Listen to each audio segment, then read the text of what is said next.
previous lectures we discussed equilibrium constant derivation and the types and the relationship between the different types of equilibrium constant. Okay, so in this lecture let us discuss how to write equilibrium constant. Okay, very important and very simple also.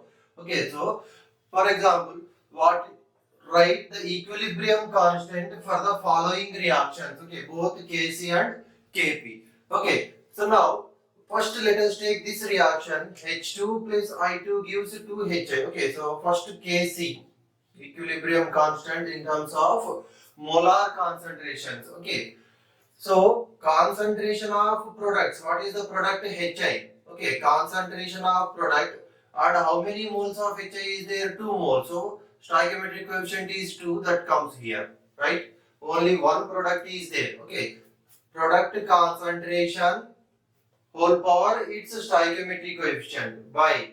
Okay, so two reactants we have, concentration of H2 into concentration of I2. Okay, product concentration by reactant concentrations product, right? Okay, so here we have only one product, so that's why Hi and its stoichiometric coefficient is 2. So here 1 and 1, so even if you write 1 or if you don't write, no change. So that's why simply we write concentration of H2 into concentration of I2. Okay, next let us take this one. Kc equal to, okay, or for this one let us finish Kp also. So Kp equal to, okay, Kp equal to partial pressure of product. What is product? Hi. Okay, partial pressure of product whole power 2. See, in that if you are expressing in terms of molar concentration, here we get concentration of the product. Or if you are writing Kp, then here we get the partial pressure. That is the difference. Simple. Okay, by partial pressure of H2 into partial pressure of I2. Okay, partial pressure of H2 into partial pressure of I2. Okay, so here concentration of H2 into concentration of I2, in the Kp expression partial pressure of H2 into partial pressure of I2. Okay, and for this one, see here we have two products, means we get concentration of CaO into concentration of CO2. But okay, see this is a solid, yes or no? And why we should get calcium carbonate concentration, right?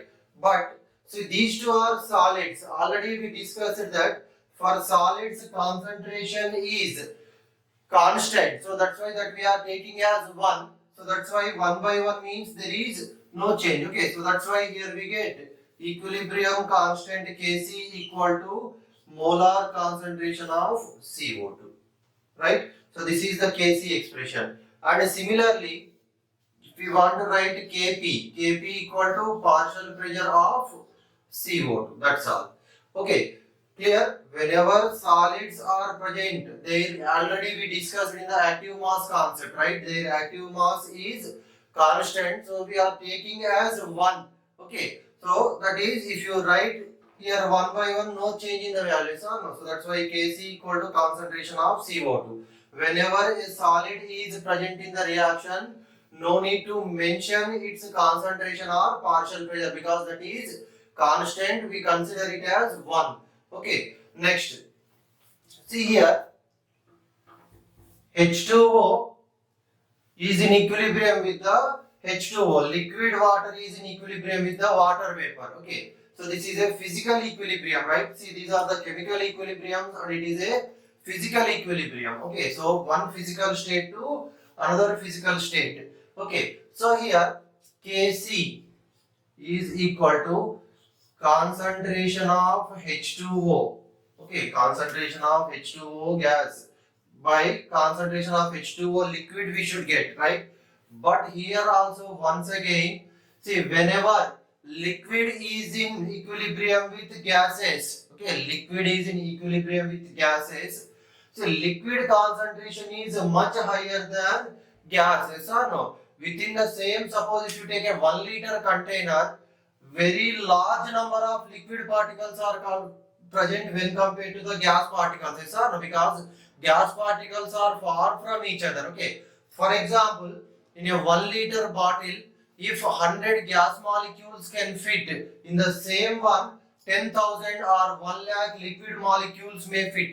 Okay, only for understanding purpose we are taking those numbers. Clear? So that's why when compared to the gas concentration, liquid concentration is very high within the particular volume. Okay, so that's why we do not, this is also considered as constant. Okay, concentration of a liquid when it is in equilibrium with gas or vapors, that is taken as constant. So that's why no need to write here. Okay, so Kc is equal to concentration of H2O. Okay, next, if you write Kp, here also same, Kp is equal to partial pressure of H2O. Partial pressure of H2O. So no, partial pressure only we discuss for the gases only, not for the other species. Okay, next, look at this example. So here Kc equal to, okay, Kc equal to, see here two products we have, but one of them is a solid. Yes or no? Solid means that does not appear in the equilibrium constant expression. So only one product we have, that is Cu plus 2. So concentration of Ce plus 2 by, see here also reactant side we have one solid. So that's why its concentration is considered as constant, that is 1. And this also does not appear in the equilibrium constant expression. So we have concentration of Ag plus, so stoichiometric coefficient is 2. Okay, so concentration of Ag plus whole power 2. Okay, so very simple. And here how can we write the Kp expression? Is it possible? Is there any gaseous species in the present in this reaction? No gaseous species is involved, so Kp is not defined for this. Okay, or we cannot write Kp expression as well, because there is, if at least one gaseous species is present, then only we can write the Kp expression. Okay, so very simple. First you should observe what are the products and what are the reactants. So remember that if solids are involved, then they do not appear in the equilibrium constant expression. Yes or no? And whenever a liquid is in equilibrium with the gas, in that case, pure liquid I am talking. Okay, a liquid is in equilibrium with gas. In that case also, okay, liquid concentration is much higher than gas concentration. So that's why that is taken as constant. Okay, so actually here active masses are involved. Already we discussed that. I will explain in a one class about active masses or the real concept what is in this one involved. Okay, that we discuss later. Here up to +2 level actually this is sufficient. Okay, so clear. Same here. Here there is no gaseous species involved, so that's why we can write only Kc expression. We cannot write Kp expression for this one. Okay, let us see two more examples also. Now let us see two more examples. First one is, see for this reaction Kc equal to, so two products we have, so no, NO2 and H2O. Okay, so concentration of NO2 whole power its stoichiometric coefficient into another product is concentration of H2O whole power 6. Okay, so product of the concentrations of the products, right? Okay, so we have to multiply the concentration of all the products and each concentration term is raised to its stoichiometric coefficient. Yes or no? Okay, next, by two reactants are there, concentration of NH3, its stoichiometric coefficient is 4 whole power 4 into concentration of O2, its stoichiometric coefficient is 7. Okay, so this is the Kc expression. In the examination they will provide the concentrations and ask you to find what is the Kc value for the particular reaction. Okay, first write the expression in this way and just substitute the given values, we get Kc. Okay, or if you want to write Kp, see all are gaseous species, so partial pressure of NO2 into partial pressure of H2O.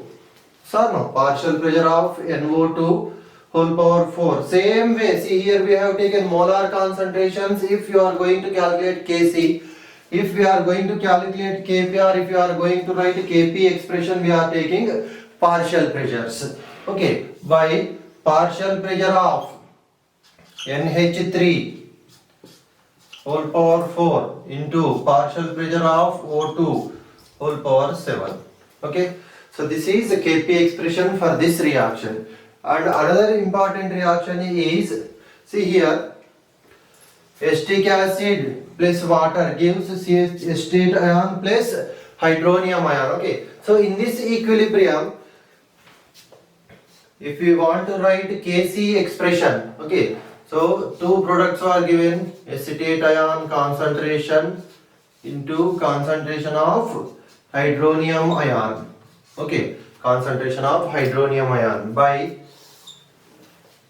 concentration of acetic acid into concentration of H2O, here we should get, but okay, so this is also constant, taken as 1. Okay, it is also constant. Okay, so we are taking it as unity. Why? What is the reason here? See here, aqueous means these all species are present in the water, means here solvent is the water.